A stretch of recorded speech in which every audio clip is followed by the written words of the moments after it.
Oh iya, thank you Matt. Yang bakal eh, ngebahas tentang masalah limbah infeksius ini, terutama di situasi corona dan secara umum juga gitu. Karena permasalahan limbah infeksius ini sebenarnya tanpa ada corona pun, kalau dilihat dari datanya, memang Indonesia belum siap gitu untuk mengelola limbah medis yang dihasilkan dari fasilitas pelayanan kesehatan seperti rumah sakit, klinik dan segala macam, dan juga bahkan dari yang dihasilkan dari rumah tangga kayak gitu. Nah, untuk mempercepat waktu juga, silakan untuk Pak Henry untuk mulai untuk penyampaian materinya. Nanti setelah penyampaian materinya bakal dilanjutin oleh diskusi yang bebas, boleh siapapun untuk menanggapi. Terima kasih. Ya, boleh. Assalamualaikum warahmatullahi wabarakatuh. Kedengeran? Waalaikumsalam. Waalaikumsalam. Warahmatullahi wabarakatuh. Baik, ini gimana? Langsung saya sudah mengirimkan ini, apa itu? Semacam slide ya, PowerPoint. Itu tahun 2019 untuk usulan perubahan peraturan pemerintah, peraturan menteri KLHK tentang penggunaan autoklav di rumah sakit di Indonesia ya. Tetapi di situ dijelaskan tentang apa namanya hal-hal yang terkait dengan limbah medis dan sebagainya ya. Ini secara umum aja ya. Baik, sebentar saya coba. Nah, ini mungkin ya ini adalah kondisi di Indonesia. Saya kira nggak banyak berubah ya. Ada beberapa kasus di mana limbah medis ini belum dikelola secara baik. Dan kalau kita lihat, banyak rumah sakit yang besar pun itu belum mengelola secara benar limbah medis mereka, termasuk limbah infeksius ya. Kasus-kasus ini sampai sekarang masih tetap berlangsung karena memang ada persoalan-persoalan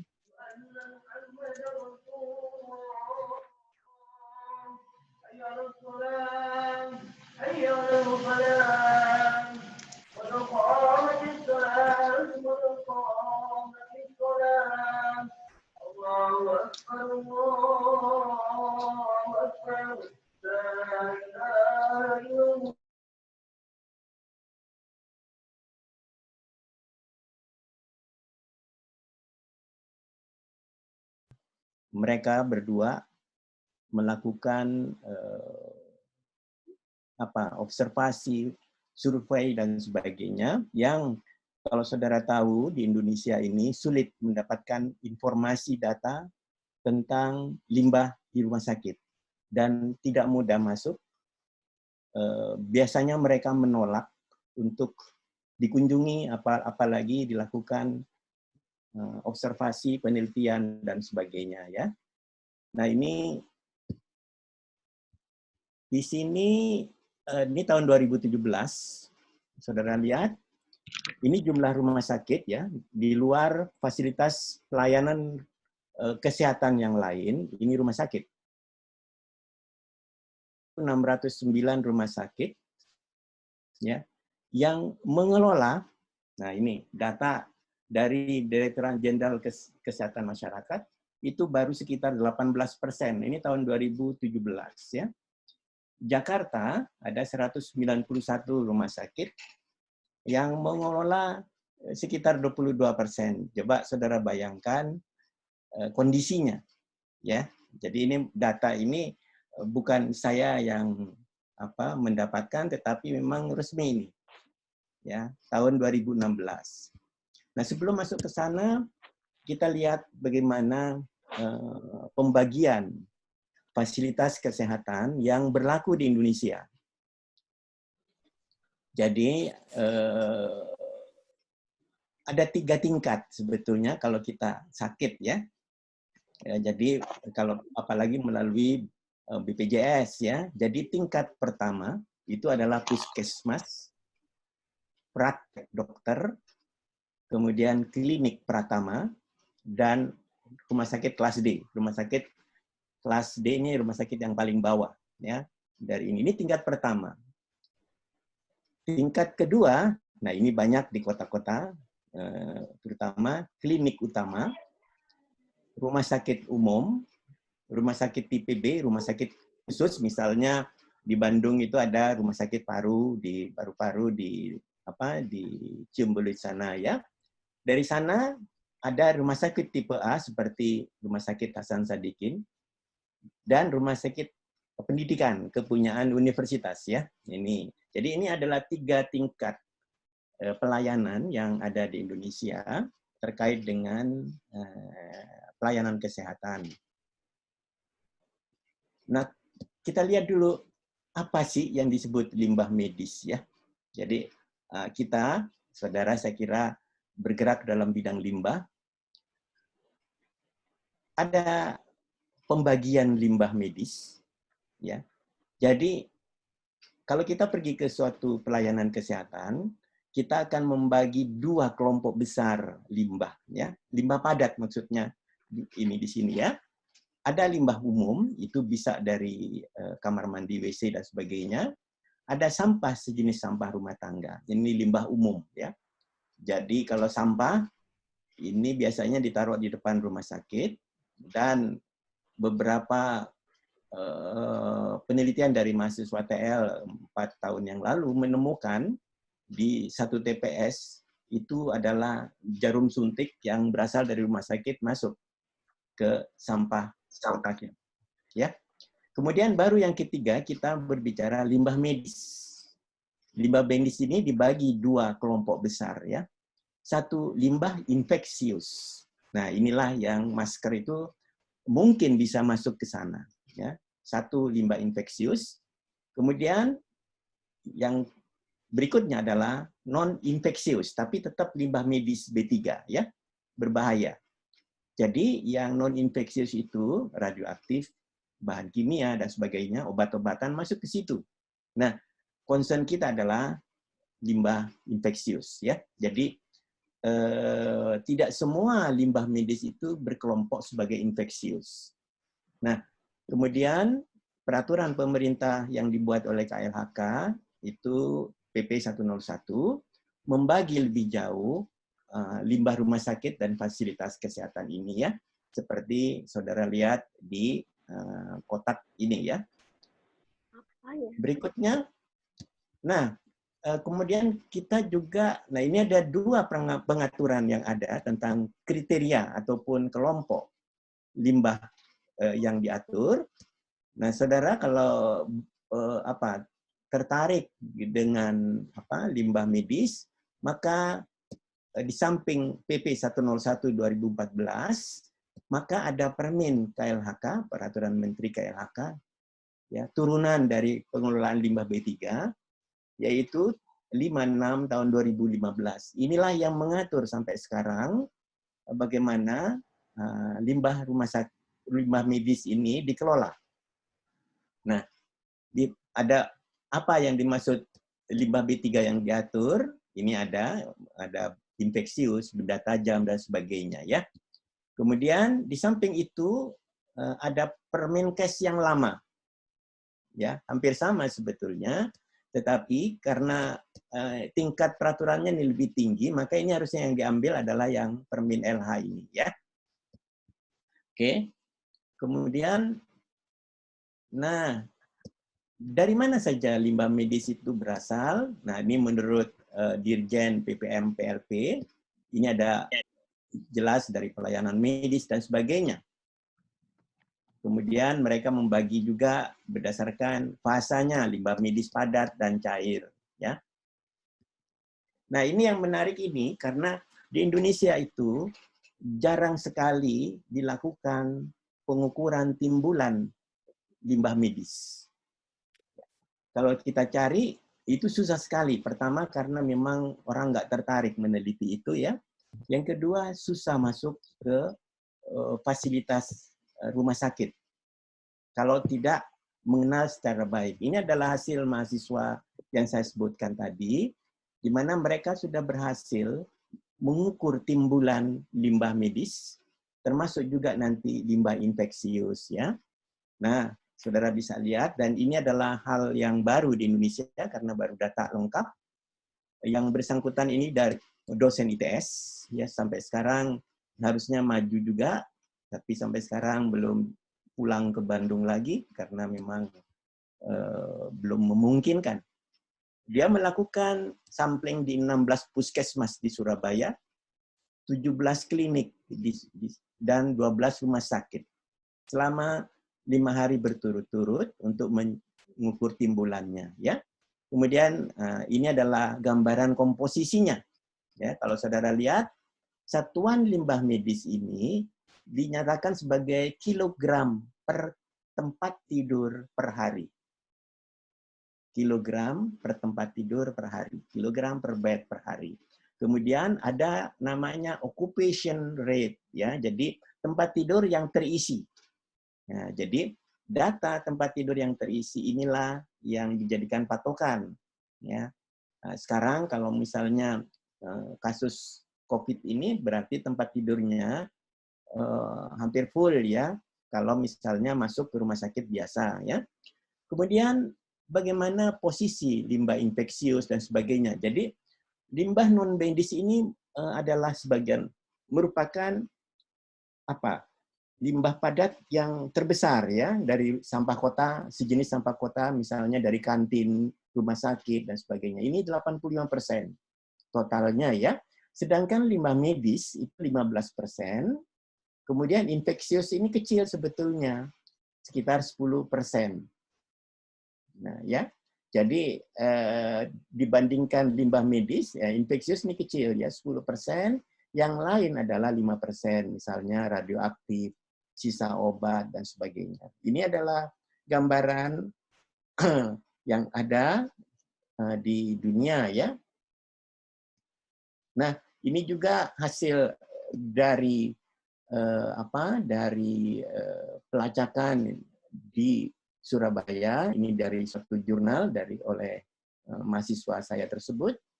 Jadi dari limbah medis tersebut, maka 20% adalah jarum suntik dan sebagainya. 42% adalah infectious waste. Jadi infectious waste misalnya bahan yang terkontak dengan pasien yang terkena penyakit infeksius, ya. Kemudian 37% adalah general waste, sehingga kita mengatakan bahwa medical waste generation-nya ini kalau per pasiennya itu adalah 0,070, sedangkan tadi itu ada di beberapa tempat, ya, hampir mendekati 0,1, ya. Nah, kemudian ini di klinik, ya. Kemudian di rumah sakit ini jelas lebih besar. Ini di klinik di atas, di rumah sakit lebih besar, mendekati 1. Di Bandung juga demikian. Sedangkan yang ini adalah di puskesmas, di mana tidak ada perawatan, kecil sekali, ya. Nah, ini yang di Bandung ini hampir sama sebetulnya, timbulan limbah medis dari beberapa rumah sakit di Bandung dan Cimahi yang dilakukan penelitiannya selama hampir 4 tahun berturut-turut. Kemudian bagaimana kondisi pengelolaannya? Nah, kondisi pengelolaannya sampai sekarang, sebagian dari limbah medis ini, terutama limbah infeksius, ini dikelola oleh pihak luar. Jadi rumah sakit hanya bertanggung jawab mengumpulkan, kemudian meletakkan di penyimpanan limbah infeksius dan medisnya itu. Kemudian ada pihak ketiga yang mengambilnya secara rutin. Nah, ini. Tetapi seperti tadi saya kemukakan, tidak semua fasilitas pelayanan kesehatan melakukan itu, ya. Jadi ada yang bekerja sama dengan pihak ketiga, ada yang mempunyai fasilitas sendiri, termasuk insinerator, tetapi yang banyak mungkin, terutama klinik dan sebagainya, ini yang menjadi persoalan dan tanda tanya besar, dikemanakan selama ini, ya. Oke, jadi ini ada beberapa observasi, ya, di mana ditemukan beberapa kesalahan di dalam pengelolaan dan sebagainya karena pemahaman yang kurang, cara penempatan dan sebagainya. Dan ini dijumpai di beberapa tempat, di rumah sakit, termasuk di Bandung dan di Surabaya. Nah, ini ada tahun 2018 seorang mahasiswa S2 saya juga melakukan penelitian yang sama. Ini di Bandung, ya. Jadi tadi yang saya kemukakan ini adalah cara pengelolaan, ada jasa pihak ketiga, ya, ini pihak ketiga. Kemudian rumah sakit ini membuat penyimpanan, pengumpulan, ya. Kemudian banyak pengumpulannya itu dilakukan, ada yang di outsourcing, ya, cleaning service lah. Atau ada yang petugas rumah sakit sendiri, jadi nggak seragam, ya. Dibawa ke tadi TPS limbah B3 di masing-masing rumah sakit. Nah, disinilah dijumpai hal-hal yang tidak sesuai dengan SOP yang seharusnya. Kemudian ini diangkut ke pihak ketiga, ya. Kemudian dibawa ke pengolah kepunyaan pihak ketiga. Nah, saya kira itu dulu, ya, saudara-saudara, ya, paparan sementara saya. Mungkin kita lanjutkan dengan diskusi aja, karena ini setelah itu ada usulan-usulan yang sifatnya teknis ke KLHK waktu itu untuk merubah peraturan pemerintah dan sebagainya, ya, terkait dengan limbah medis, ya. Sebentar, begitu dulu. Oke, Pak. Terima kasih atas pemaparannya. Mungkin nanti bisa ditampilkan juga, Pak, untuk yang dokumen tentang yang Bapak kirim juga terkait solusi di penanganan di tingkat rumah tangga. Tapi itu mungkin disimpan buat nanti. Sekarang mungkin boleh. Membahas lebih ke kondisi existing dan mungkin potensi peningkatan si timbulan limbah medis ini di situasi corona sekarang gitu, Pak. Silakan, ya. Mungkin kalau dari saya dulu, dari data KLHK itu, saya melihat bahwa masih ada, bisa dibilang, kesenjangan gitu antara timbulan limbah medis yang dihasilkan dari Fasiankes atau fasilitas pelayanan kesehatan itu sekitar 240-an ton per hari. Sementara dari data KLHK juga, kemampuan pengolahan dari pihak ketiga maupun rumah sakit yang mempunyai fasilitas pengolahan sendiri itu di total tuh mungkin sekitar 100-an ton itu menurut data KLHK. Itu kan berarti masih banyak banget tuh gap antara timbulan dengan yang terolah.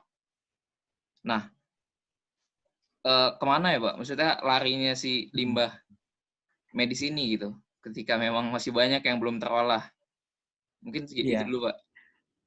Ya, mudah-mudahan sekarang sudah mulai lebih baik, ya. Seperti yang di slide saya pertama, itu tahun lalu kan kasusnya macam-macam. Ada yang dibawa antar pulau dari Bali, dibawa ke Surabaya, dan sebagainya, ya. Dan yang repot, ada yang berusaha untuk didaur ulang, termasuk botol-botol bekas yang harusnya termasuk limbah B3, dan juga jarum suntik dan sebagainya. Ini yang menjadi persoalan utama kita sebetulnya kalau kita bicara limbah medis. Kemananya ini yang menjadi persoalan, ya. Karena data menunjukkan bahwa mungkin sebagian besar, ya, itu belum dikelola secara baik. Walaupun begitu ditanya, mereka mengatakan dikelola dengan cara mereka sendiri. Terutama kalau misalnya kita bicara infeksius, ya. Infeksius adalah bahan yang terkena yang terkena dengan penyakit menular. Di situ termasuk darah, patologi dan sebagainya. Ya. Nah, di setiap rumah sakit sebetulnya punya autoklav. Mereka rata-rata punya autoklav. Nah, saudara tahu autoklav itu di laboratorium mikrobiologi TL itu ada autoklav. Jadi autoklav itu sasarannya adalah mematikan bakteri atau virus, ya, dimasukkan ke sana. Jadi mungkin mereka menganggap yang tidak infeksius karena begitu keluar dari autoklav berarti sudah bukan lagi limbah berbahaya, ya.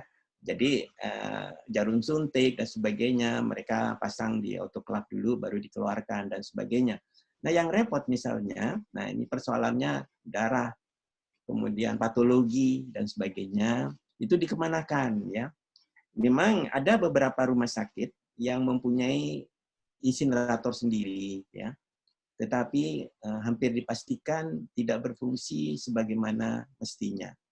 Termasuk juga di beberapa rumah sakit di Bandung kita ini. Saya kira itu jawabannya, ya. Saya nggak tahu lari kemana, itu kan itu persoalan besar kita sebetulnya. Oke, baik, terima kasih. Mungkin sekarang dari teman-teman sebelum melanjut ke bahasan selanjutnya, ini masih ngebahas tentang kondisi existing pengelolaan limbah medis di Indonesia sekarang. Mungkin dari teman-teman, kalau misalnya ada yang mau bertanya atau pendapat, dipersilahkan.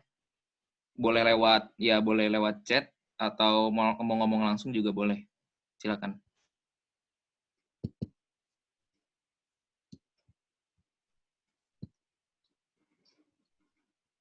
Halo. Apakah ada teman-teman? Mungkin kalau belum ada, bisa lanjut dulu mungkin ke kita masih bahas terkait kondisi existing-nya ini. Jadi begini Pak, jadi di dalam kondisi yang tanpa adanya wabah corona ini aja sebenarnya kita lihat tadi masih kayak rumah sakit yang mempunyai fasilitas pengelolaan itu cuma 17% tadi di slide Bapak. Di slide pertama itu hanya 17% rumah sakit di Indonesia yang mengelola limbah medisnya. Nah, sementara dengan peningkatan timbul limbah medis akibat situasi ini, itu kan artinya makin banyak lagi timbulannya dan gap antara si pengelolaan dan timbulan ini juga makin besar. Dan ditambah kondisinya bahwa sekarang limbahnya juga berbahaya karena virus yang terkandung di limbah medis sekarang itu ya virus yang sekarang lagi diantisipasi juga, lagi diatasi oleh masyarakat. Nah, mungkin seberapa besar sih Pak kira-kira kenaikan dan masalahnya terkait dengan kapasitas pengelolaan kita yang masih buruk sekarang itu bakal kayak gimana besarnya gitu Pak?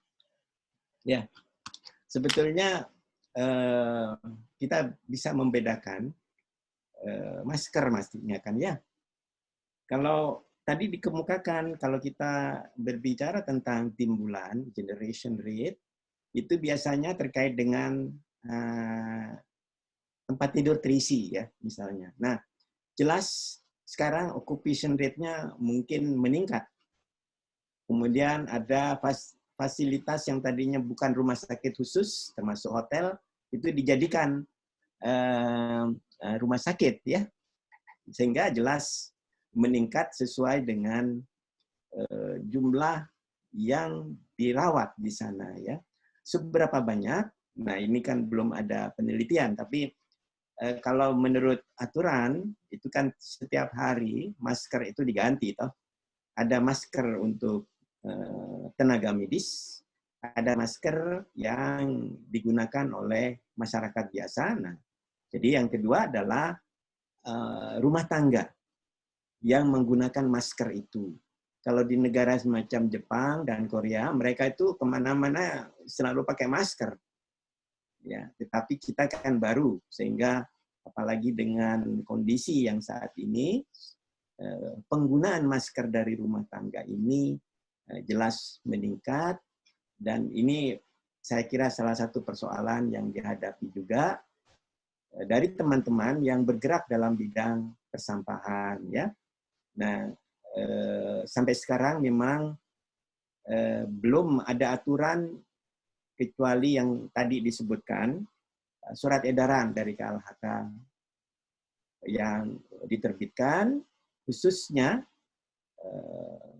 bagaimana pengumpul sampah. Jadi ide mengemukakan bagaimana mengelola masker itu munculnya dari diskusi bagaimana pengelola sampah kita, ya. Sehingga saya membuat suatu masukan ke KLHK dan itu keluar SE-nya. Jadi bukan hanya mengelola sampah yang ada dari rumah tangga, karena ini banyak sudah dibuat setelah itu, tetapi bagaimana SOP petugas pengumpul sampah yang saudara tahu selama ini tidak dilihat, dianggap tidak akan terkena virus corona. Di Bandung juga masih ada sampai sekarang, mereka tidak pakai sarung tangan, apalagi masker, dan sebagainya. Ini persoalan lain yang kita hadapi, padahal mereka juga, andai kata mereka tidak melakukan tugasnya, bisa dibayangkan bagaimana kondisi sebuah kota bila petugasnya dilupakan. Ya, saya kira itu. Oke, baik Pak. Terima kasih untuk jawabannya. Mungkin tadi ada yang menarik Pak dari terkait surat edaran di poin B dari kategori yang disebutkan dalam surat edaran itu ada limbah infeksius yang berasal dari rumah tangga yang terdapat ODP Pak di poin B surat edaran KLHK. Nah, gimana? Itu kan artinya si limbah infeksius ini mungkin yang selama ini saya lihat dari dokumen-dokumen KLHK itu berfokus pada dari yang bersumber dari Fasiankes. Nah, dengan adanya kondisi sekarang, itu mulai dari yang rumah tangga itu terlihat bahwa itu bakal mulai diperhatikan juga, terutama dari yang rumah tangga yang terdapat ODP. Nah, sebetulnya emang dalam kondisi yang misal tidak ada wabah seperti ini, emang sebenarnya kayak limbah mungkin sampah masker dari yang rumah tangga atau mungkin sampah masker dari fasilitas umum lainnya itu emang sebetulnya harusnya udah ada peraturan atau belum untuk mengelola itu secara khusus kayak gitu. Apakah soalnya selama ini kan mungkin dari pemilahan di tempat sampahnya itu jarang sekali ditemukan untuk sampah-sampah medis atau infeksius kayak gitu Pak. Sebetulnya emang itu harusnya di peraturan atau udah ada atau belum? Kalau mungkin udah ada, mungkin harusnya seperti apa kayak gitu? Ya, jelas belum ada ya masker ini karena masyarakat kita kan belum terbiasa menggunakan masker. Seperti tadi saya sebutkan, Jepang itu dan Korea itu yang masyarakatnya paling senang menggunakan masker. Kemana-mana pakai masker. Apalagi sekarang ada corona ya. Jelas belum ada. Tetapi terkait itu sebetulnya, karena ini persoalannya adalah persoalan hukum ya. Kapan sebuah limbah, dalam hal ini sampah, termasuk sebagai limbah infeksius. Ini sampai sekarang masih belum jelas. Ya, mungkin kita tidak menggunakan masker deh. Saudara tahu tentang Pampers, diapers dan sebagainya ya. Ini diatur tidak? Sampai sekarang itu belum diatur. Ada negara yang mengelompokkan ini sebagai limbah infeksius atau limbah medis, ada yang tidak. Ya, nah ini masih dalam konsep peraturan pemerintah yang mengatur tentang limbah spesifik.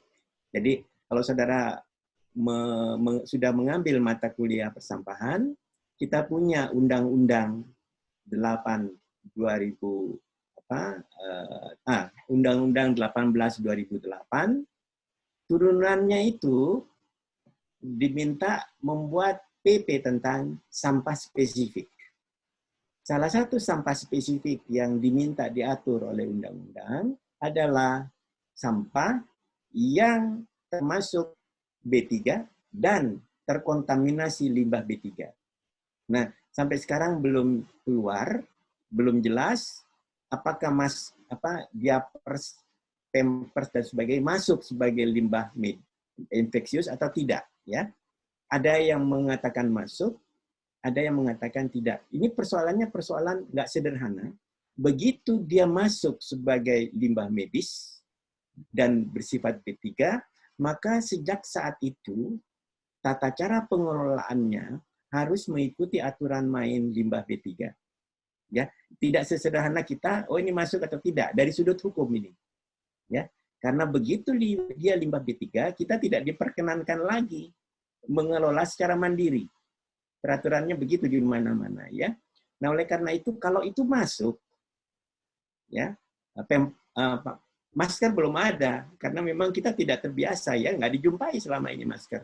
Nah, itu bisa sampai 10% sendiri beratnya karena di beberapa tempat nggak 10%.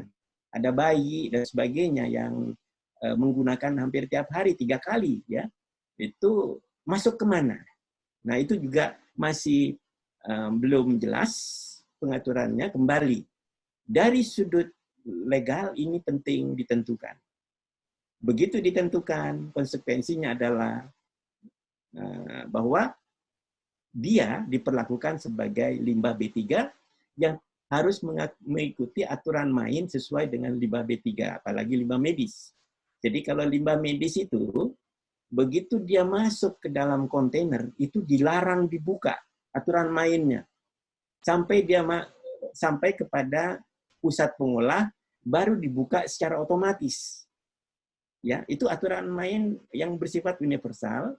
Begitu limbah itu limbah infeksius masuk ke kontainer, dia langsung dikunci. Telak. Di TPS masing-masing rumah sakit itu nggak boleh dibuka lagi.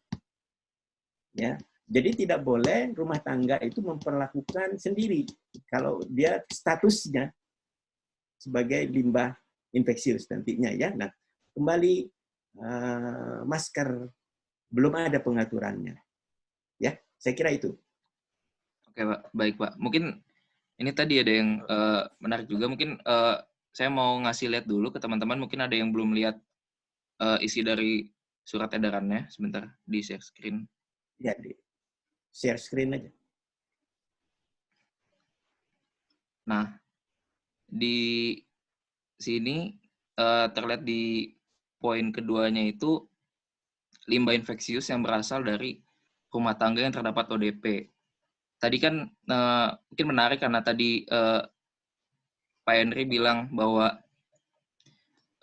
limbah infeksius ini kalau dari rumah tangga ini nggak bisa sembarangan. Artinya selama ini memang fokusnya masih di yang berasal dari Fasiankes gitu. Nah, sekarang walaupun sebelumnya belum ada dasar hukumnya terkait penentuan limbah infeksius ini, tapi di surat edaran ini udah memakai kata-kata limbah infeksius yang berasal dari rumah tangga yang terdapat ODP. Nah, kalau misalnya sekarang adanya surat edaran ini, artinya pemerintah sudah menetapkan, bisa dibilang limbah infeksius ini ya udah yang dari rumah tangga yang terdapat ODP ini udah ditetapkan lah sebagai limbah infeksius. Ya. Nah, menurut Bapak ada tanggapan nggak, Pak, terkait ini? Karena kita tahu kan rumah ODP ini juga di Jawa Barat aja ODP ada sekitar udah belasan ribu, mungkin 17.000, di DKI ada 3.000.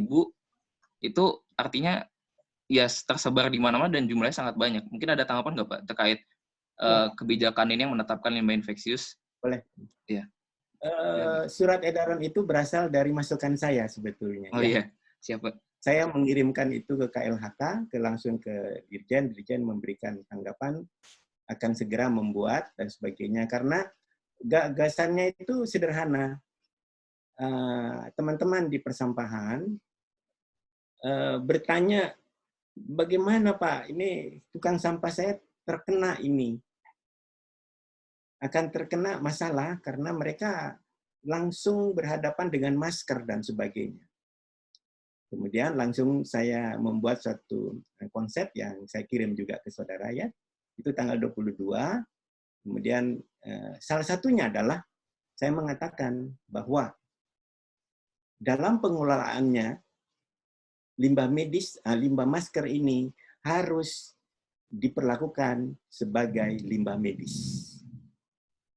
Ya, nah itu yang saya sebutkan di awal di dalam tata cara. Jadi saya membuat dua tata cara.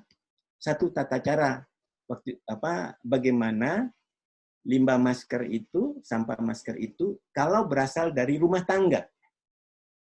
Kalau berasal dari rumah sakit sudah jelas, dia kategorinya adalah limbah infeksius. Kalau masuk dalam rumah sakit, bukan lagi limbah umum, ya. Tapi yang menjadi persoalan adalah bagaimana penanganan sampah masker yang berasal dari rumah kita.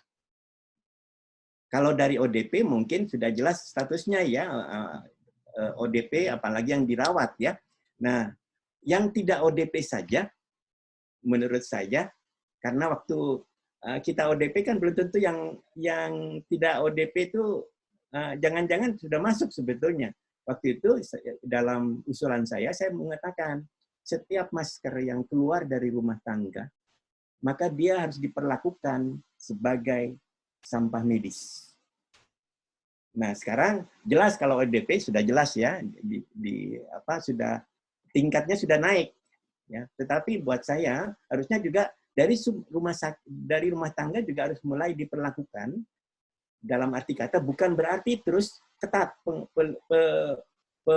penanganannya, ya bukan seperti rumah sakit infeksius biasa, karena sebetulnya kita menghadapi virus yang bukan bakteri.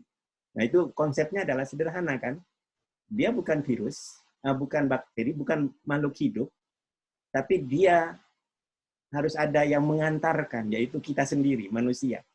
Dia bukan bakteri yang tidak akan lama di sampah.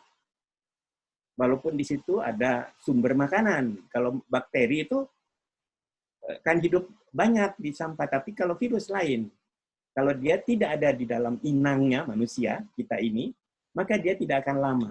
Mungkin hanya 1 minggu paling. Itu kira-kira. Oke, saya kira itu ya. Jadi harusnya semua masker itu diperlakukan seperti limbah medis. Harusnya. Jangan hanya yang ODP. Itu usulan saya waktu tanggal 22. Ini keluarnya tanggal 24. Oke, baik Pak. Dan kalau boleh tahu, mungkin dari pemerintahnya sendiri responnya gimana Pak? Karena bahkan yang dari ODP-nya aja jumlahnya meningkat dan banyak bahwa ODP ini juga masih diisolasi di rumahnya masing-masing gitu, yang artinya limbah infeksius yang udah jelas ini juga sekarang posisinya tersebar banget di seluruh Indonesia bahkan kayak gitu Pak. Mungkin ada sejauh ini ada langkah pemerintah gitu? Iya enggak, kan pemerintah hanya membuat surat edaran. Ya, yang pemerintah hanya membuat surat edaran yang melaksanakan kan daerah masing-masing ya. Nah, persoalannya adalah apakah ini diberlakukan dengan ketat, terutama petugas sampahnya itu. Saya concernnya petugas sampah. Jadi oleh karena itu ada 2 kelompok, satu sampah masker yang keluar dari rumah tangga, apakah itu ODP dan sebagainya, pokoknya yang keluar dari rumah tangga, menurut saya harus diperlakukan sebagai sampah infeksius. Apa yang harus dilakukan? Nah, itu ada tata caranya, tapi tidak susah. Ya, jadi misalnya waktu saya ajukan, jangan dilipat misalnya, atau kalau misalnya ada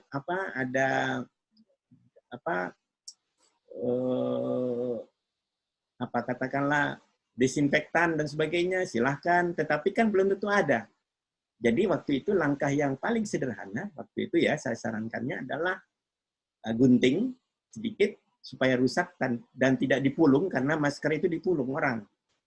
Kemudian masukkan ke dalam amplop kertas, jangan plastik. Waktu itu saya sarankan begitu. Baru dari sana dilipat, masukkan, dikumpulkan di plastik boleh. Kemudian taruh di wadah tertutup. Nah, dari sana tugas tukang sampah. Di situ saya sebut. Jadi bagaimana petugas pengumpul sampah memperlakukan. Jangan sekali-kali memilah yang sudah ada di wadah dan sebagainya. Karena sebelumnya DKI mengeluarkan aturan yang akhirnya ditarik ya. Jadi DKI mengeluarkan aturan sebelum tanggal 22 tuh. Aturannya adalah si petugas sampah diminta untuk menggunting sampah yang dikumpulkan dari rumah tangga. Langsung saya bilang itu salah besar. Jangan disentuh lagi itu. Jadi sampah masker itu harus dikumpulkan oleh yang menghasilkan, yaitu rumah tangga, apakah itu ODP atau tidak, pokoknya masker itu kita perlakukan sebagai limbah infeksius. Gunting, lipat, kalau bisa steril, steril dulu. Kalau mau digunakan sebetulnya bisa disetrika dan sebagainya ya. Nah, kemudian jangan disimpan di plastik, karena kalau di plastik si virus ini bisa tahan 3 sampai 4 hari. Kalau di kertas tidak sampai 24 jam dia sudah mati.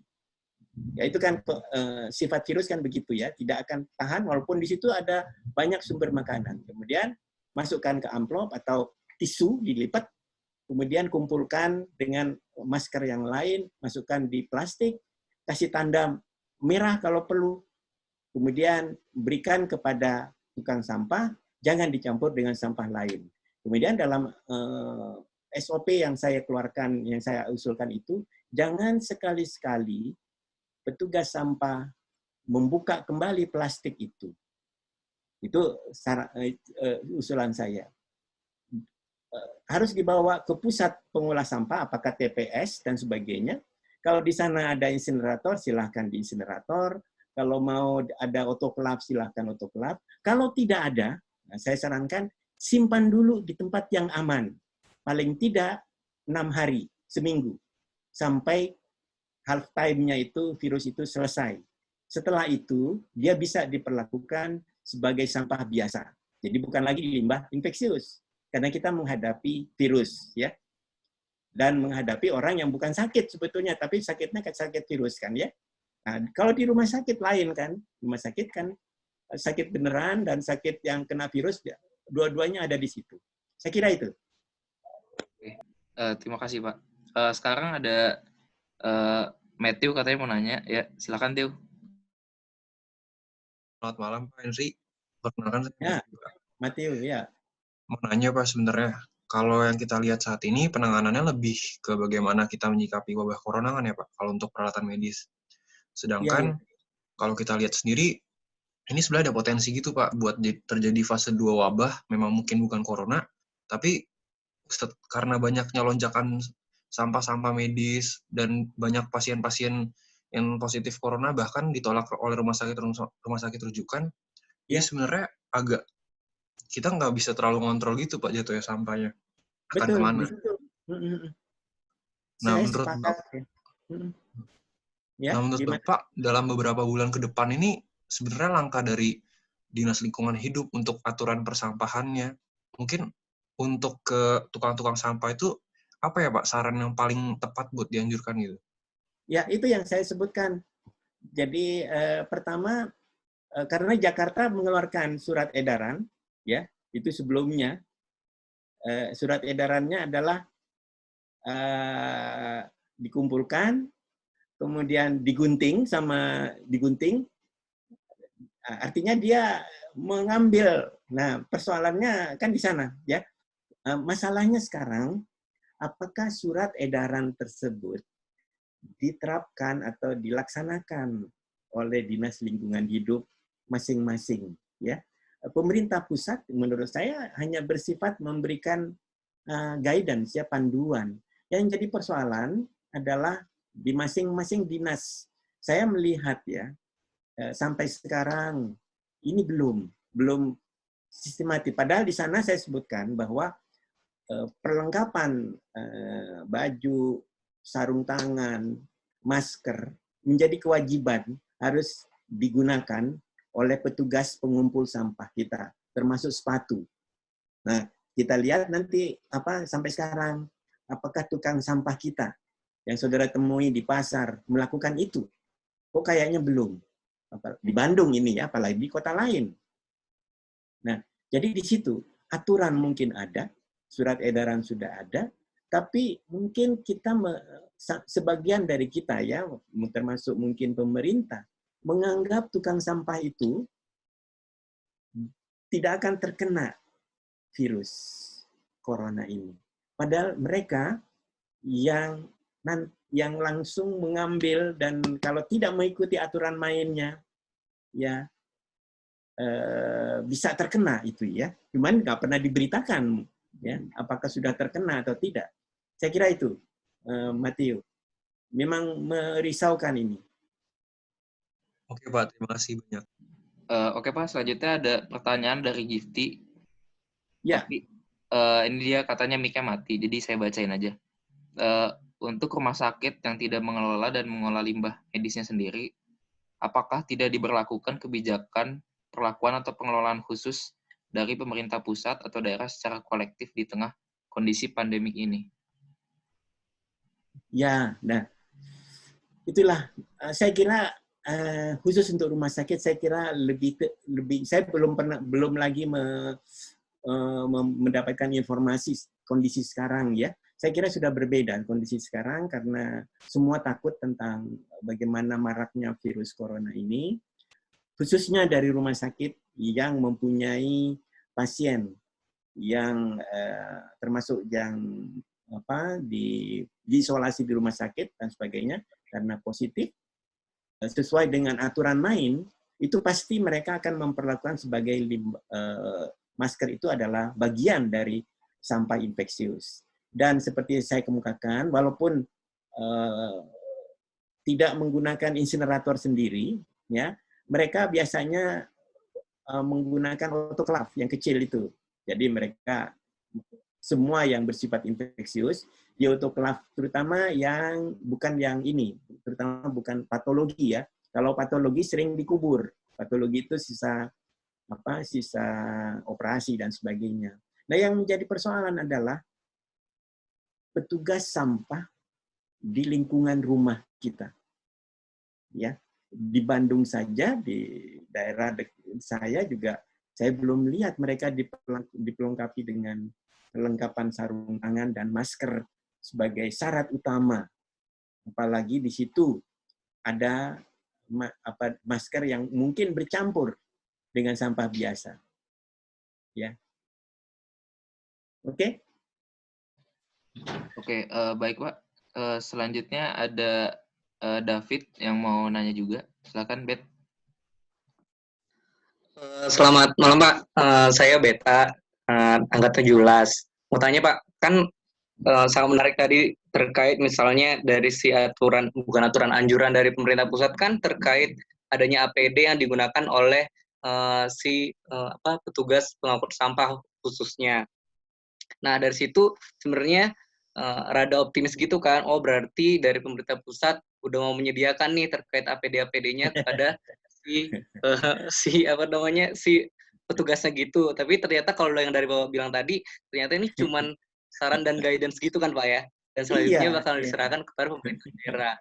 Nah, jadi ngebingungin gitu Pak. Terus kan ini salah satu kekhawatiran saya kan Pak. Terus akhirnya saya ngelihat dari West for Change sendiri ngelakuin penggalangan dana terkait APD ke pemulung-pemulung gitu. Terus loh kenapa pemulung? Kirain APD, makanya semakin optimis, oh ternyata APD udah disediakan dari pemerintah pusat. Terus menurut Bapak harusnya dilakuin kayak gimana, dan apakah kalau kayak saya dan kita misalnya dari HMTL perlukah ngelakuin penggalangan dana dan sebagainya terkait itu Pak? Saya kira itu, saya senang sekali ya. Jadi bagaimana memprovokasi Kota Bandung. Kota Bandung adalah tempat, walaupun saudara dari mana, bagaimana agar petugas sampah dari Dinas Lingkungan Hidup. Karena saudara ketahui kalau di Bandung, yang mengelola sampah adalah RT RW. Nah itu kan nggak ada guidance sebetulnya. Nggak sampai SE ini ke RT RW. Nggak sampai. Sampainya ke Dinas Lingkungan Hidup. Ya. Nah Dinas Lingkungan Hidup inilah yang sebetulnya harus membina RT RW yang punya petugas sampah. Nah, kalau West for Change kan lain. Mereka sudah punya aturan ya yang bagus sekali di dalam menangani petugas mereka. Nah ini kan kalau misalnya himpunan saudara berinisiatif. Jadi agak berbeda dengan yang lain ya. Tapi khusus concern terhadap petugas sampah yang sebagian besar dikelola oleh RT RW. Saya lihat belum jalan dari DLH itu. SE-nya itu nggak akan sampai. Andai kata sampai, uangnya dari mana, kata Pak RT dan Pak RW gitu loh ya. Kalau misalnya bisa menggalang itu, paling tidak ada masker sederhana, mari kita kumpulkan bersama-sama. Dan ya itu gimana caranya. Saya setuju sekali ya. Oke. Oke, Pak. Makasih, Pak.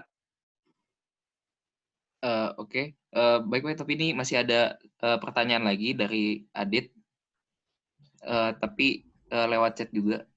Mungkin ditunggu dulu. Oh, mungkin ini ada pertanyaan dulu dari Gusti, Pak. Jadi pertanyaannya itu, memungkinkan atau tidak untuk DLH mengambil alih pengelolaan di sektor RT RW? Itu pertanyaannya. Ya, inilah sekarang ya. Jadi memang waktu wali kotanya Pak Emil itu ada wacana ke sana. Ya. Jadi kalau saudara lihat konsep yang diambil oleh kita sebagian besar di kota-kota, sampah dari rumah tangga itu ditangani oleh RT RW.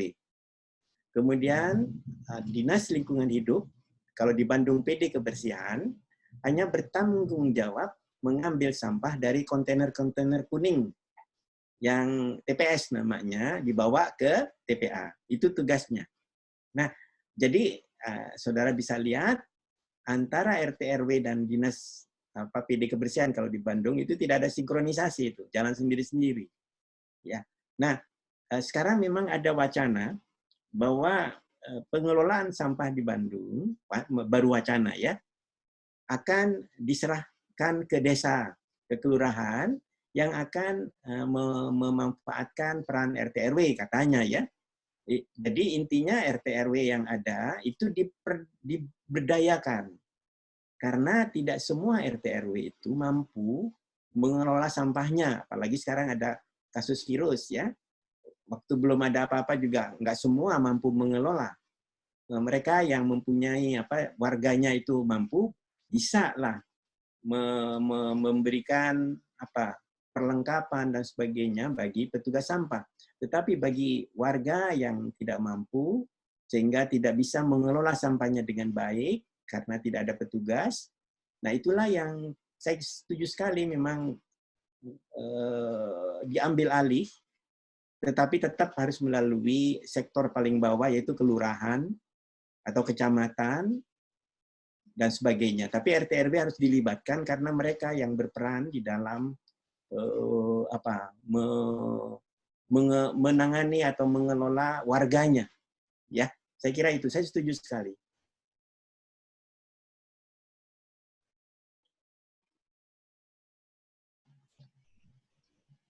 Oke. Oke. Tadi Adit katanya mau nanya.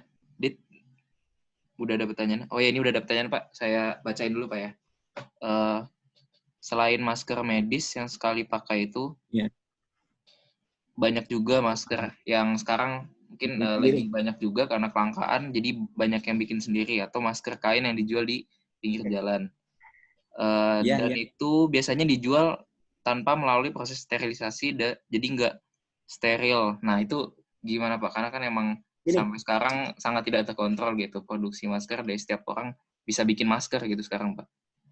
Ya, jadi saya mempunyai prinsip daripada tidak ada masker, lebih baik pakai masker. Kan gitu ya.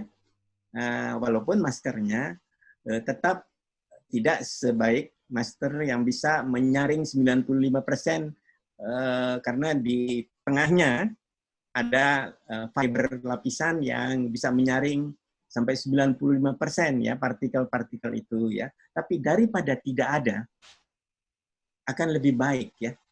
Karena kan kalau kita baca dan di mana-mana tentang virus itu sendiri, itu kan sebetulnya terjadi kalau kita ngobrol dan sebagainya. Dia dalam bentuk aerosol. Ya, sehingga kalau ada masker tetap tidak akan langsung ke kita kan, itu intinya. Nah, persoalan steril dan tidak, saya kira nggak perlu terlalu berlebihan ini, karena begitu dia disetrika panas itu sudah langsung steril, ya. Jadi virus ini 50-60 derajat ya, itu sudah mati dia. Jadi dengan setrikaan separuh saja. Jadi kalau saudara punya masker yang benarnya, misalnya kan ada petunjuk bagaimana menggunakan berulang-ulang. Jadi pakai kertas, kemudian dibasahkan, kertas di atasnya tisu, kemudian setrika kira-kira 20 detik lah. Itu nggak akan rusak itu. Nah itu sudah langsung steril. Ya, jadi nggak usah dicuci atau apalagi pakai desinfektan. Dengan pemanasan biasa juga sudah mati. Kemudian ingat kembali lagi bahwa virus ini tidak bisa hidup kalau di luar inangnya. Beda dengan bakteri yang saudara kenal. Kalau bakteri di tempat yang kotor, karena di situ banyak karbon organik, mereka tumbuh subur dan beranak pinak. Kalau virus ini enggak. Dia akan tumbuh kalau masuk ke manusia. Begitu di luar, nggak akan tahan lama dia. Seminggu. Nah, cuman bagaimana kita menunggu seminggu itu? Ya, jadi kalau saudara punya pesanan dari online, sebaiknya jangan langsung, plastiknya jangan dibawa ke dalam rumah. Karena virus itu kalau menurut saya baca di googling itu, bisa 3 hari itu masih hidup. Ya, oleh karena itu riskan sekali kalau langsung saudara biarkan aja di luar. Ya, plastiknya, kemudian makanannya ya tentunya dengan jangan lupa cuci tangan dan sebagainya, dan sangat hati-hati dan sebagainya. Apalagi kita nggak tahu kapan si virus itu akan tahu-tahu ada di dalam rumah saja, itu kan repot ya. Saya kira itu. Oke Pak, ini masih ada pertanyaan lagi dari Ya. Alta terkait ini Pak, tadi kan ada wacana penggalangan dana untuk beli APD untuk petugas-petugas kebersihan. Nah, tapi ini Alta dapat informasi dari Ikatan Alumni ITB bahwa vendor itu sekarang agak susah dicari, vendor yang ngebuat APD-nya. Nah, mungkin dari Bapak apakah ada saran untuk ngebuat APD sendiri gitu? Karena terlepas dari vendor yang sulit sekarang, setidaknya untuk APD yang proper untuk petugas kebersihan gitu, Pak. Jadi gini deh, buat saya kalau mereka dilengkapi masker saja, masker yang buatan sendiri saja, aduh sudah alhamdulillah itu. Ya, apalagi pakai sarung tangan dan sebagainya. Jangan seperti punyanya petugas petugas kesehatan, bukan itu. Masker, sarung tangan kalau bisa, tapi yang utama masker sebetulnya ya.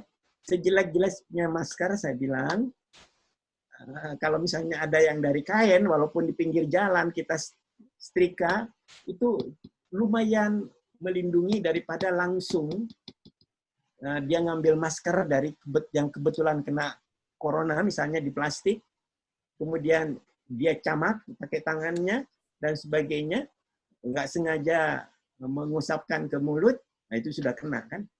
Jadi paling tidak kalau HMTL bisa memobilisir pembelian masker dan diberikan kepada langsung agar bisa digunakan dan diajari bagaimana menggunakan sampai 5 hari misalnya dengan disetrika, itu sudah sangat membantu. Karena saya lihat dinas kebersihannya atau kayaknya enggak tertarik gitu. Ya. Oke Pak, baik, terima kasih untuk jawaban-jawabannya. Mungkin untuk menunggu pertanyaan selanjutnya mungkin bisa dilanjut lagi Pak dari materi yang pertama tadi, karena saya lihat di materinya juga udah terkait ke pengolahannya, jadi mungkin bisa jadi pengetahuan kita juga, mungkin bagi yang belum ngambil mata kuliah pengolahan limbah padat juga, Pak. Oh, gitu ya. Sebentar. Saya, kalau gitu saya on-kan di ini ya. Permisi Pak, bentar, Tata ada yang bertanya, tanggung. Mungkin sebelum Ya, masuk ke situ, ini ada Kintar bertanya bahwa sekarang banyak praktisi kesehatan menyebutkan bahwa masker disposable bisa disterilisasi lagi agar bisa digunakan kembali. Nah, apakah ini menjadi salah satu alternatif untuk meminimasi timbulan limbah masker atau justru malah bisa menambah masalah terkait higienitasnya kayak gitu, Pak? Ya. Jadi gini, seperti yang saya bilang ya, masker ini kan gini, kalau maaf ya, kalau kita pakai kan sarannya kan anjurannya kita pakai agar kita tidak menularkan sesuatu, ya toh kita makan. Jadi kalau kita, apalagi kalau kita sakit dan sebagainya, kita tidak menularkan keluar kan intinya. Tetapi juga sekaligus melindungi kita kalau kita bertemu dengan seseorang yang kebetulan mungkin dia kena ya. Nah, persoalannya adalah sebetulnya masker itu kan yang kita takutkan bukan bakteri biasa sebetulnya ya. Karena kita sudah biasa dengan bakteri biasa ya. Artinya tiap hari begitu. Karena khusus untuk virus ini kembali lagi ya. Saya katakan virus ini sebetulnya kalau kita setrika ya, itunya maskernya dengan baik ya. Masker yang bagus juga, itu kan sudah steril namanya. Sudah mati virusnya itu. Ya. Jadi jangan khawatir. Tapi kalau misalnya masker itu, mohon maaf misalnya masker yang biasa bekas ingus atau apa, itu kan nggak bisa dicuci lagi kalau masker yang biasa. Ya, karena di situ ada fibernya, masuk ke sana, mungkin sudah tidak berfungsi ya. Beda dengan kain ya. Kain bisa dicuci. Ya. Ada sekarang masker yang bisa dicuci. Masker harganya tuh kalau nggak salah 15 ribuan ya. Ada. Apa namanya? Mereknya Styrek apa? Saya lupa. Nah, itu ada yang bisa dicuci. Tapi masker yang kita sering pakai yang dalamnya putih, luarnya hijau, itu nggak bisa dicuci. Paling banyak disetrika itu. Ya, kalau disetrika saya berulang-ulang kok disetrika asal nggak kotor ya dalamnya. Yang putihnya itu jangan bekas ingus, mohon maaf ya, bekas ingus dan sebagainya. Kalau itu sudah terpaksa dibuang dan untuk menghindari sesuatu kita gunting supaya nggak diambil oleh pemulung, kita lipat di tisu, kemudian kita tertib menaruhnya di plastik terpisah dengan sampah yang lain dan diberikan ke petugas, katakan bahwa ini ada masker Pak, mohon jangan dibuka lagi misalnya ya. Saya kira itu. Oke, baik Pak, terima kasih. Berhubung belum ada pertanyaan lagi, mungkin bisa dilanjut lagi Pak materinya. Materinya ya. Ini kelihatan nggak ini? Terlihat Pak. Mungkin Oke. Ya udah cukup terlihat. Tapi mungkin bisa di full screen Pak. Full screen ya. Ya.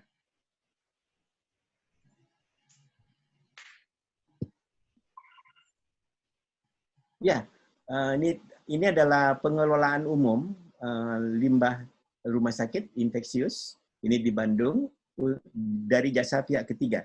Tapi tidak semua rumah sakit atau apalagi klinik dan sebagainya menggunakan fasilitas pihak ketiga. Mereka biasanya hanya mensterilisasi peralatan-peralatan yang dianggap tercemar limbah infeksius ya. Nah, kemudian ini adalah bagaimana kondisi praktis yang ada di Bandung dan sebagainya. Ini di suatu jurnal yang dipublikasi oleh mahasiswa saya untuk Bandung dan Cimahi. Ya, di sini ini mereka dapat akreditasi, ya ada akreditasi A, B, C dan sebagainya. Kemudian di sini ada bagian-bagian yang menyatakan apakah sudah sesuai dengan standar, termasuk juga masalah limbah dan sebagainya ya. Karena di rumah sakit itu ada akreditasi juga. Kemudian, nah ini sebetulnya paper ini saya usulkan untuk merubah Permen 56 2015. Kenapa? Begini. Jadi Permen 2015 itu memungkinkan rumah sakit mengolah sendiri sampahnya, ya, ini yang pertama, atau mereka bisa menggunakan jasa pihak ketiga, ya, seperti yang saya sebut. Nah, kalau rumah sakit itu mengolah limbah medisnya atau infeksiusnya sendiri, mereka boleh menggunakan teknologi autoclave dan teknologi insinerator. Ya, dua teknologi itu yang paling sering dijumpai. Nah, tetapi kalau pihak ketiga yang melakukan, PP 56 itu hanya menyebut bahwa teknologi yang bisa digunakan oleh jasa pihak ketiga, ya, hanya insinerator. Nah, disitulah salah satunya saya menganggap bahwa ini tidak sesuai dengan kondisi saat ini. Kenapa? Karena insinerator yang ada itu insinerator biasa, tidak ada pengendali pencemaran udara. Alangkah baiknya kalau teknologi yang digunakan oleh jasa pihak ketiga adalah juga autoclave. Ya, nah kembali ya, saya ulang. PP Permen ini memungkinkan pengolahan limbah infeksius atau limbah medis itu dikelola oleh rumah sakit itu sendiri, itu yang pertama, atau melalui jasa pihak ketiga. Ya, bila dikelola oleh rumah sakit itu sendiri, mereka boleh menggunakan autoclave dan boleh menggunakan insinerator. Jadi dua teknologi yang biasa dijumpai. Nah, kemudian kalau limbah medis dan limbah infeksius itu dikelola oleh pihak ketiga, ya, di sana hanya disebut teknologi yang digunakan adalah insinerator. Tidak ada limbah tidak ada teknologi autoclave. Itulah yang saya sarankan, alangkah baiknya bila memungkinkan juga teknologi autoclave digunakan di dalam pengolahan limbah medis yang dilakukan oleh pihak ketiga. Itu intinya. Kenapa autoclave? Saya coba langsung ya. Nah ini langsung ke autoclave. Nah, insinerator untuk limbah medis ini sudah biasa. Di Amerika misalnya sampai tahun 1900 itu mereka selalu menggunakan insinerator untuk mengolah limbah infeksiusnya. Jadi limbah rumah sakit itu, rumah medis itu dikumpulkan oleh pihak ketiga, diangkut, dibawa ke offsite treatment. Ya. Nah, kemudian tahun 97 itu ada undang-undang, mungkin saudara tahu tentang pencemaran udara, Clean Air Act di Amerika. Nah, dengan adanya undang-undang ini, ya, insinerator yang selama ini digunakan terpaksa ditutup karena tidak dilengkapi dengan pengendali pencemaran udara. Yang di Indonesia juga begitu, tidak dilengkapi dengan pengendali pencemaran udara. Kemudian Amerika mengatakan alternatifnya adalah antara lain autoclave atau yang lain, karena bukan hanya autoclave, tapi yang paling teknologi yang sudah biasa digunakan adalah autoclave. Sehingga autoclave itu menjadi salah satu alternatif pengganti insinerator di Amerika. Jadi dulu autoclave itu dijumpai dalam skala kecil. Kalau sekarang di laboratorium ya, di lab mikrobiologi kita punya, di rumah sakit itu selalu pasti ada. Nah, tapi karena peraturan PP 56 itu tidak ada yang mengatur autoclave dan harus menggunakan insinerator, maka inilah yang menjadi persoalan. Kemudian saya kemukakan, tolong dirubah PP-nya ini, ya. Nah, apa itu autoclave ya? Jadi teknologi autoclave itu sudah lama digunakan, ya. Saudara lihat gambarnya, dari mulai yang kecil seperti di laboratorium, atau yang semi kecil, atau yang sudah skala besar. Ya, jadi autoclave itu jadi kantong kalau di negara barat ya, semua yang sudah di dalam plastik tidak boleh lagi dibongkar. Nah, dengan autoclave ini semua dimasukkan ke dalam autoclave dengan ban berjalan kontainer berjalan, kemudian ditekan sampai 4-5 tekanan, temperatur sekitar 200 dan sebagainya, sehingga ini steril. Kemudian keluarnya adalah sampah biasa. Kalau itu perban berarti adalah bahan bakar. Ya, dari situ saran saya untuk diperbaiki ya. Nah, konsepnya adalah yang pertama pengelolaan limbah medis itu dikelompokkan sesuai dengan jenis dalam wadah. Jangan lupa simbolnya atau warna karena ini sudah diatur ya. Kemudian diangkut khusus limbah medis. Ya, pengangkutan khusus limbah medis bukan truk biasa, dibawa ke off-site, ke pusat pengolah limbah medis. Nah, disinilah yang menjadi kontroversi karena di Indonesia Permen 56 2015 hanya memungkinkan penggunaan teknologi insinerator. Autoclave tanda petik belum diizinkan walaupun nggak disebut dilarang di situ. Hanya disebut menggunakan insinerator. Jadi saya mengusulkan perubahan pasal 17(3) agar autoclave itu bisa menggantikan insinerator karena kembali insinerator yang dipakai di kita adalah sebetulnya tidak sempurna karena belum ada pengendali pencemaran udara. Nah, tujuan insinerator dan autoclave itu kan sebetulnya satu, mematikan mikroorganisme baik virus, bakteri, jamur dan sebagainya. Autoclave juga sama. Nah, ya. Dan demikian ininya. Jadi dari sampai sekarang ini belum keluar. Mudah-mudahan segera diizinkan sehingga kita tidak ada masalah lain karena insinerator kita kembali tidak sesuai dengan standar insinerator kita. Ya, saya kira itu dari saya, Mas saudara-saudara sekalian. Mudah-mudahan bisa ditangkap dan menjadi bahan diskusi dan sebagainya sehingga pemahaman tentang limbah medis khususnya nanti masker dan sebagainya itu menjadi salah satu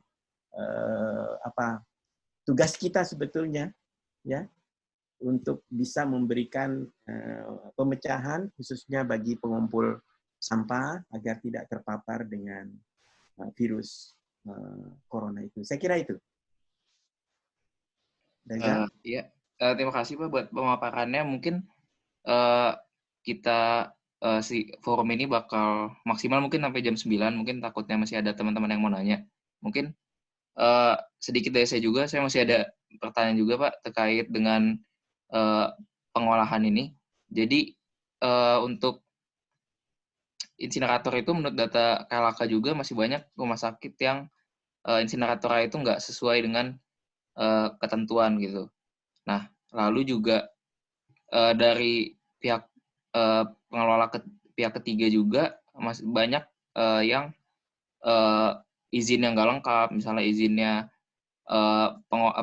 bilang nggak punya izin penimbunan tapi dia melakukan penimbunan kayak gitu, dan intinya di lapangan masih banyak sekali ketidaksesuaian dengan aturan. Nah, sebetulnya apa sih Pak yang jadi masalah kenapa tingkat kepemilikan fasilitas pengolahan rendah dan ketika udah punya pengolahan pun ya tidak sesuai dengan ketentuan. Pihak ketiga pun yang seharusnya bisnisnya adalah dia untuk mengolah, tapi pada kenyataannya juga dia tidak bisa mengolah sebagaimana mestinya. Sebenarnya masalah di pengolahan ini apa sih Pak kayak gitu?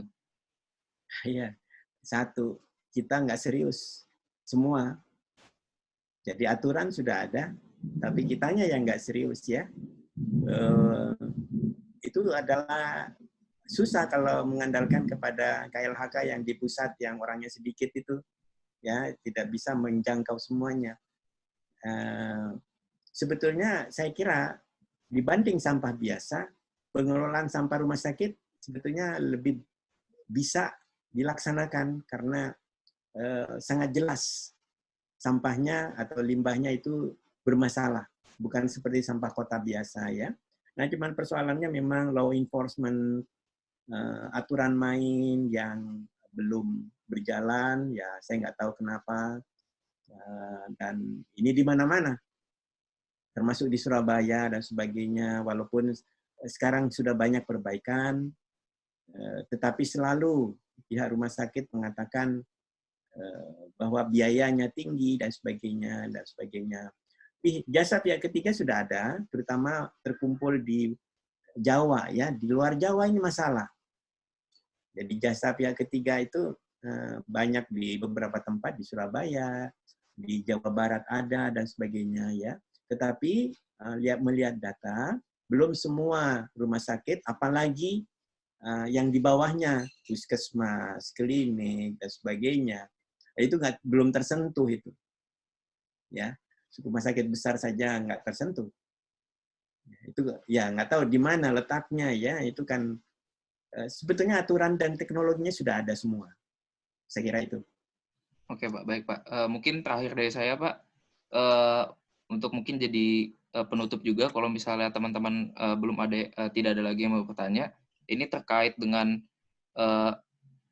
jadi dalam kondisi corona ini Pak, dengan peningkatan timbulan dan sumbernya juga tersebar di mana-mana, itu apa yang harus pemerintah lakukan dulu untuk mengolah? Karena kita tahu bahwa tanpa ada kondisi ini aja, pengolahan itu kapasitasnya masih kurang dengan timbulan yang ada. Nah, dengan kondisi peningkatan timbulan kayak gini, yang jelas kalau nggak mungkin kalau kita meningkatkan kapasitasnya dalam waktu singkat kayak gitu, misalnya membangun fasilitas-fasilitas pengolahan dalam waktu yang singkat itu kan tidak mungkin. Nah, berarti apa yang harus dilakukan untuk setidaknya sementara menangani dulu limbah infeksius ini yang jumlahnya meningkat agar setidaknya tidak memberi dampak negatif dulu ke masyarakat dan lingkungan kayak gitu, Pak? Ya, sepakat ya. Sebetulnya sederhana kalau buat saya ya. Sentuhlah dulu petugas pengumpul sampah, baik di RT sampai ke TPA. Jadi jangan biarkan sampah masker yang sudah bercampur dengan sampah biasa diambil lagi. Biarkan saja di situ.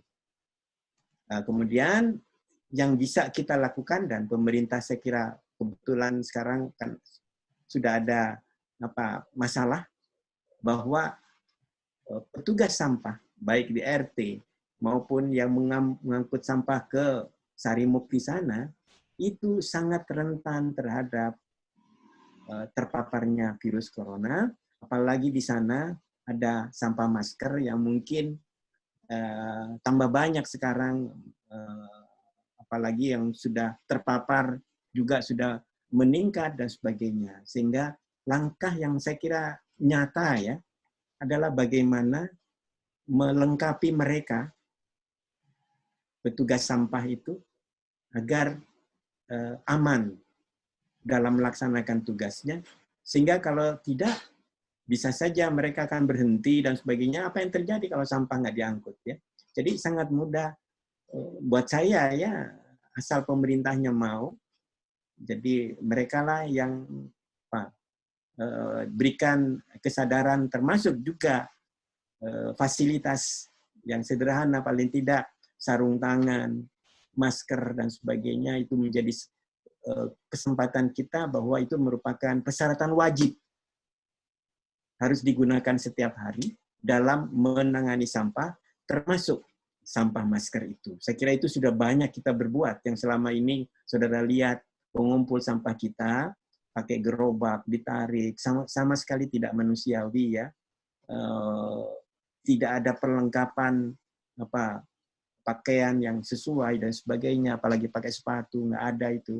Jadi kesempatan sekarang sebetulnya bagaimana memperbaiki kondisi pengelola sampah, terutama mereka yang mengumpulkan sampah setiap hari dari rumah tangga. Saya kira itu. Baik Pak, terima kasih atas jawabannya. Ternyata masih ada cukup banyak pertanyaan lagi Pak dari teman-teman yang lain. Apakah nggak apa-apa Pak kalau masih? Ya, silakan aja. Nggak apa-apa ya. Jadi ada pertanyaan dari Gifty. pertanyaannya adalah memungkinkan atau tidak untuk pengolahan limbah medis rumah sakit ini dikoordinir oleh DLH dan rumah sakit membayar insentif.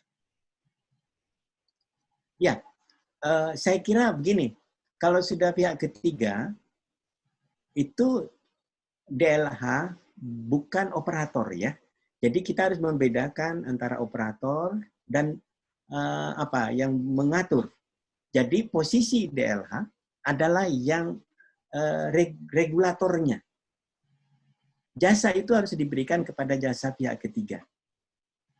Nah, sekarang adalah DLH bersama-sama dinas kesehatannya, dinas kesehatan kota atau kabupaten, memaksa rumah sakit untuk berlangganan dengan pihak ketiga, boleh memilih. Tapi harus mengelola sampah medisnya secara benar. Nah, ini yang sekarang yang kurang ya. Kalau tidak mengelola, sama dengan industri. Nah, industri tekstil di Jawa Barat itu banyak. Ada yang pakai pengolahan, ada yang tidak. Kadang-kadang saja didatangi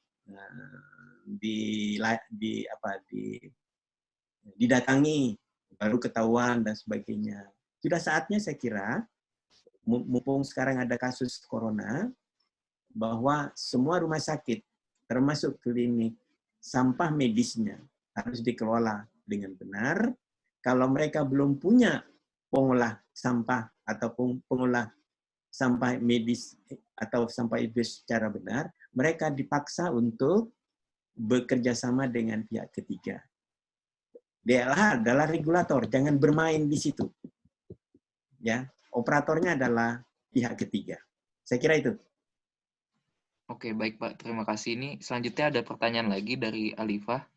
Pertanyaannya adalah, apakah ada pilihan teknologi lain untuk mengolah limbah medis ini selain insinerator dan autoklaf, Pak? Ya, yang ada banyak, tapi begini, persoalannya kan efektivitas, ya, dan yang kedua adalah jangkauan di dalam cost. Nah, dua itu yang banyak, karena sasarannya kan sederhana, membunuh bakteri atau mikroorganisme sebetulnya, cuman itu kok. Ya, jadi bukan menangani sampah dalam arti kata yang kita kenal sebagai sampah sampah kota biasa. Ada banyak pilihan ya. Banyak sebetulnya, tetapi yang beredar dan komersial dan sudah biasa itu hanya dua itu di mana-mana. Autoklaf dan ada misalnya pakai tekanan tinggi dan sebagainya, tapi belum komersial itu. Ya, oke. Oke, ya baik Pak. Selanjutnya ada pertanyaan dari Sofi. Silakan Sofi. Ya Pak, perkenalkan saya Sofi, TL17, mau tanya. Sebenarnya agak di luar konteks masker ya Pak, cuman masih berhubungan sama limbah medis Pak. Tadi kan di awal dijelasin kalau di PP 101/2014, limbah RS itu adalah salah satu jenisnya itu ada produk farmasi kadaluarsa. Nah, itu kan sebenarnya bukan ditimbulkan bukan hanya di rumah sakit aja, di rumah tangga pun bisa saja ada kayak dari sisa obat yang tidak habis, yang pada akhirnya kadaluarsa. Terus Pak, itu tuh saya pernah baca salah satu brosur obat. Katanya sisa obat itu nggak boleh dibuang sembarangan kayak sampah biasa. Harus dikonsultasikan kepada apotek terdekat. Tapi saya juga masih bingung harusnya seperti apa. Terus seandainya sampah obat itu dibuang seperti sampah biasa, seberbahaya apa sih Pak ke lingkungan? Terus mau nanya juga apa ada peraturan yang mengatur tentang hal itu? Baik.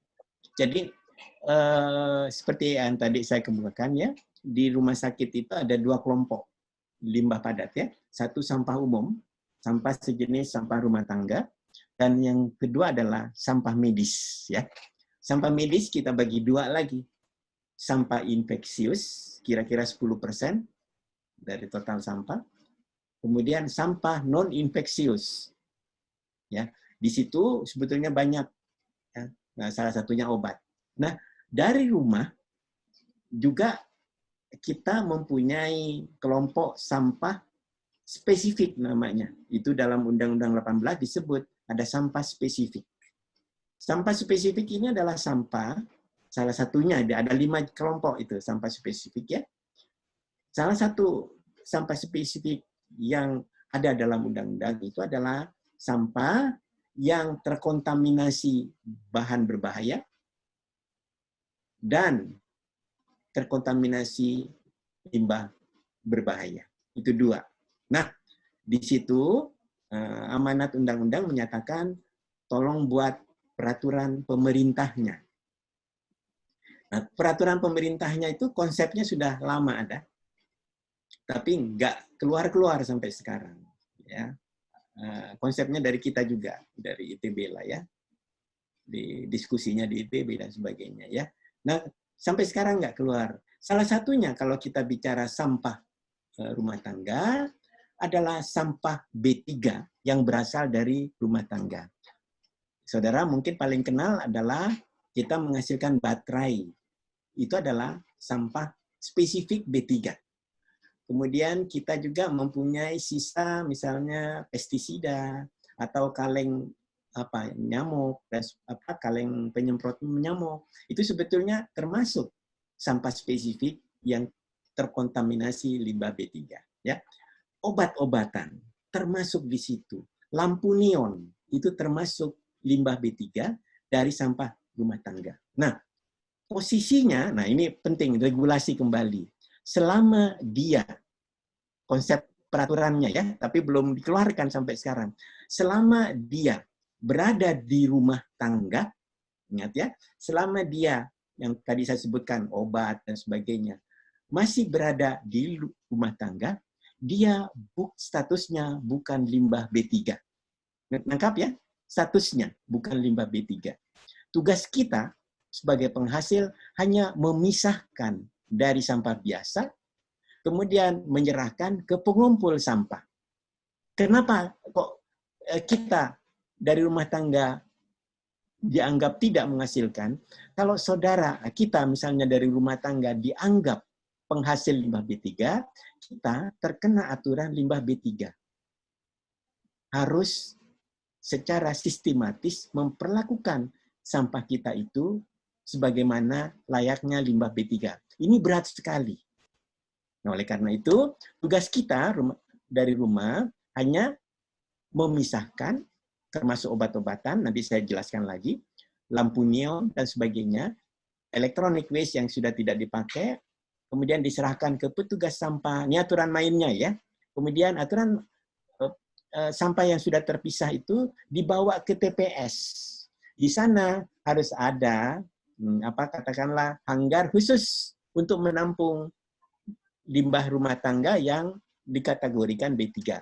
Sejak saat itu, sekali lagi, sejak saat itu status sampah kita yang tadinya sampah biasa, begitu tiba di TPS, dia statusnya adalah sampah atau limbah B3. Dan diatur dengan peraturan limbah B3.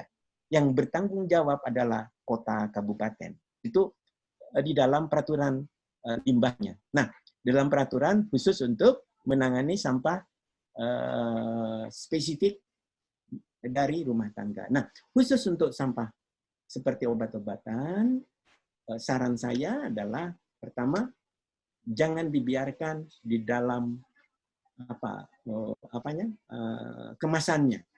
Misalnya saudara punya misalnya Panadol masih dalam kemasannya tetapi daluarsa, keluarkan dia. Ya, sehingga tidak ada kemungkinan itu digunakan kembali. Itu yang pertama ya. Jadi keluarkan. Nah, tentunya ada cara lain di mana si produsen itu sebetulnya bertanggung jawab nanti untuk mengambil kembali sampah yang tidak digunakan di TPS. Jadi dia bertanggung jawab apakah dia memberikan dana khusus untuk mengelolanya atau mengambil kembali untuk dikelola sendiri dan sebagainya. Ya, nah itulah sampai sekarang sampah-sampah yang seperti saudara sebut lampu neon, baterai, dan sebagainya, masker, kemudian obat-obatan, ini sudah masih tetap bercampur baur dengan sampah biasa, masuk ke tempat pengumpulan sampah, dibawa ke Sarimukti, di sana open dumping, mencemari danau, kita punya danau Jatiluhur dan sebagainya. Itu yang terjadi, ya. Oke? Dari Terima Sofi. kasih jawabannya. Ya, terima kasih Pak jawabannya. Oke, baik Pak. Ini masih ada 2 pertanyaan lagi. Mungkin ini 2 pertanyaan terakhir ya. Jadi Ayo, silakan. yang pertama dari Kak Afik, ini mungkin kalau dijabarin ada 3 pertanyaan sebenarnya dari Kak Afik. Yang pertama itu, berarti apakah kesimpulannya untuk kondisi sekarang ini,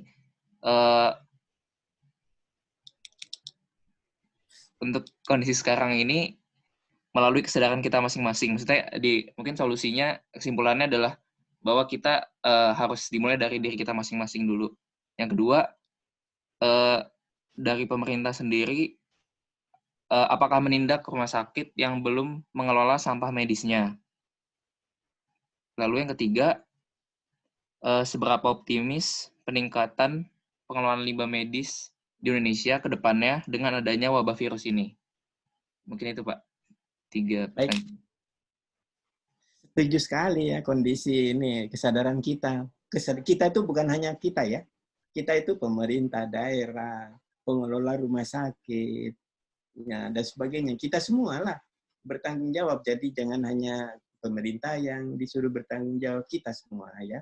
Tapi persoalannya kan dimulai dari ketegasan pemerintah.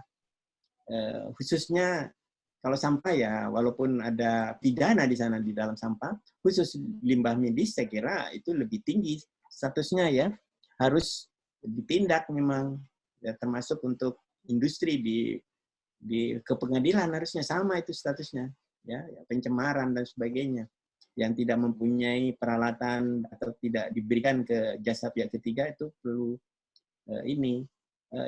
perlu di ketegasan pemerintah.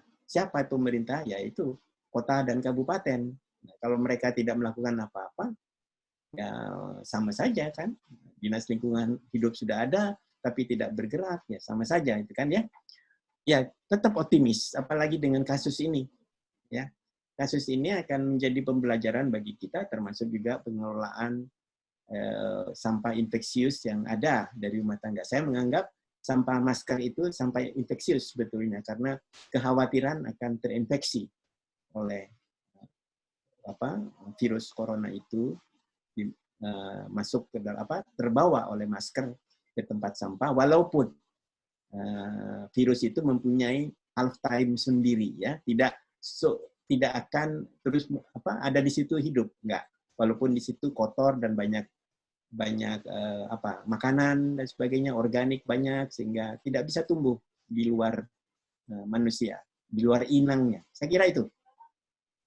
Oke, baik Pak. Kita lanjut langsung ke pertanyaan selanjutnya dari Fatia.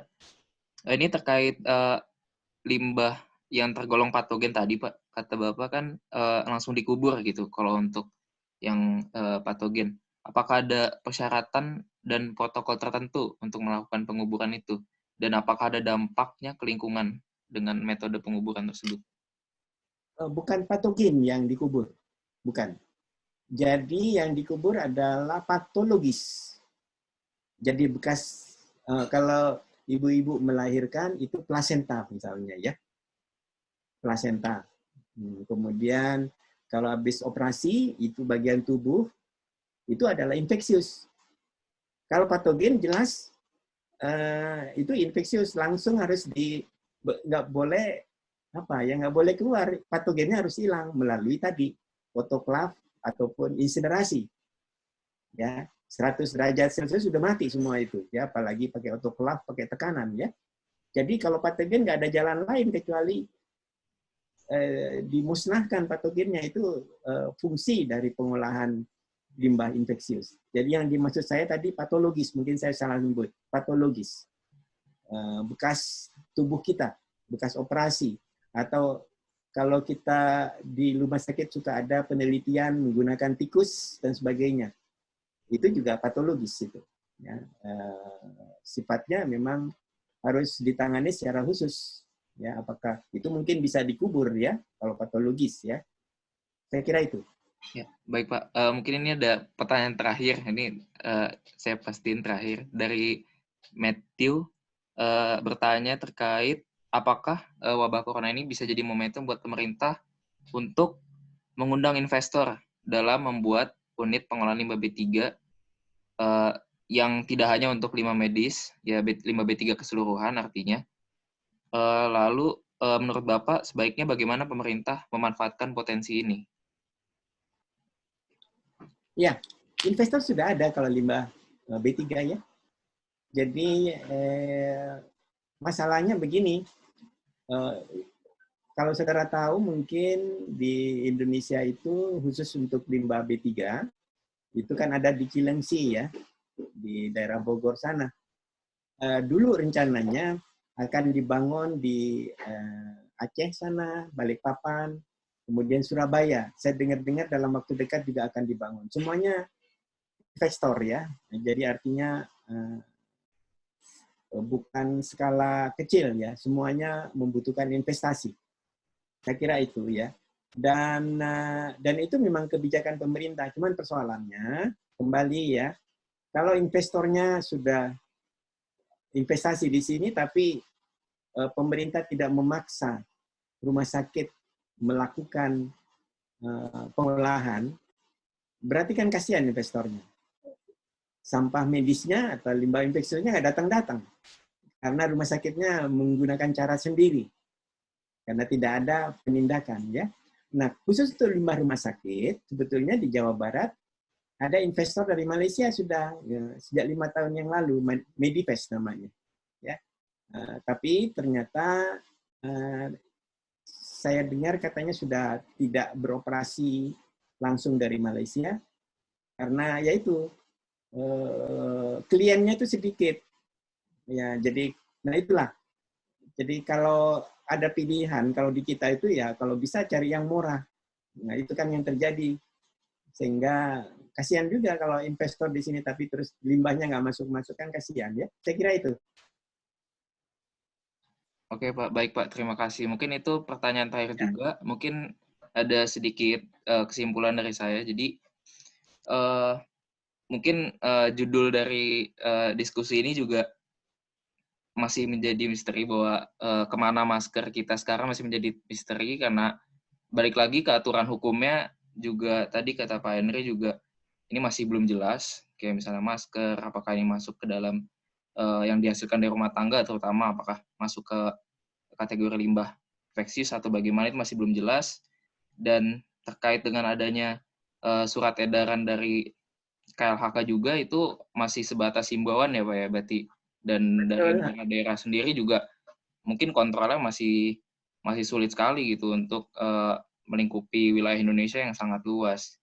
Lalu bagaimana untuk menangani sementara dalam situasi wabah corona yang darurat ini ya limbahnya berarti timbal limbah yang meningkat sekarang berarti yang penting adalah mengamankannya terlebih dahulu, menyimpannya sementara mungkin karena memang fasilitas pengolahan kita tahu kapasitasnya tidak mumpuni gitu, apalagi untuk menangani kondisi sekarang. Namun kondisi sekarang bisa menjadi momentum juga bagi pemerintah, bagi masyarakat juga untuk lebih aware terhadap permasalahan limbah B3 ini dari pemerintah mungkin dan juga pelaku-pelaku di industri bidang kesehatan, rumah sakit dan lainnya bisa lebih sadar bahwa limbah B3 ini juga ke depannya harus yang selalu ditingkatkan terkait pengolahan dan pengelolaan dan pengolahannya.